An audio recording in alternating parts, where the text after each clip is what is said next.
শেখ হাসিনার রায়ের আগের দিন কে বা কারা তিনজন বিচারকের ফোন নাম্বারটি ছড়িয়ে দেন ইন্টারনেটে, আর এরপর বিচারপতিদের রায় না দিতে হুমকি আসা শুরু হয়। শুধু তাই নয়, হুমকি আসে প্রসিকিউটরদের কাছেও। সেই ঘটনাতে বৃহস্পতিবার 5 জনকে শনাক্ত করে একজনকে গ্রেফতার করা হয়েছে, যারা সবাই আওয়ামী লীগের অনলাইন গ্রুপ এ টিমের সদস্য। এই ঘটনাতে আরো কয়েকটি পেজ শনাক্ত করা হয়েছে। শেখ হাসিনার মানবতা বিরোধী অপরাধ মামলা রায়ের আগের দিন থেকেই একের পর এক হুমকি আসতে থাকে 3 বিচারক ও চিফ প্রসিকিউটর সহ অন্য প্রসিকিউটরদের কাছে। রায়ের পর হুমকির কথা জানান চিফ প্রসিকিউটর।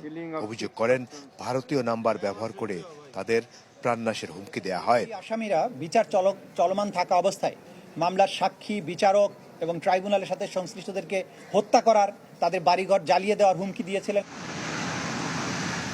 ঘটনা তদন্তে নামেন প্রসিকিউশনের বিশেষ তদন্ত কর্মকর্তা। তথ্য প্রযুক্তি ব্যবহার করে হুমকির সাথে জড়িত 4 জনকে শনাক্ত করা হয়।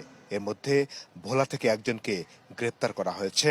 প্রসিকিউটরদেরকে বিভিন্ন নাম্বার হতে মুঠোফোনে এবং বিভিন্ন বেনামি পেজ থেকে সামাজিক মাধ্যমে অবমাননা করা হচ্ছে এবং হুমকি প্রদান করা হচ্ছে।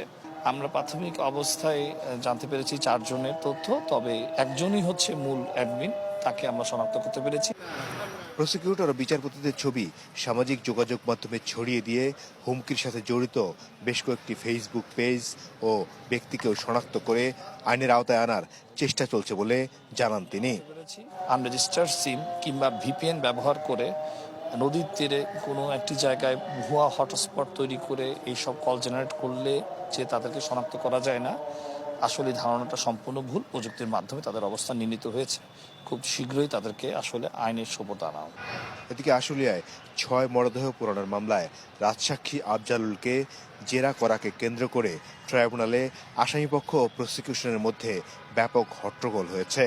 এতে বিচার কাজ বন্ধ ছিল প্রায় 1 ঘন্টা। মাসুদুর রহমান, চ্যানেল 24, ঢাকা।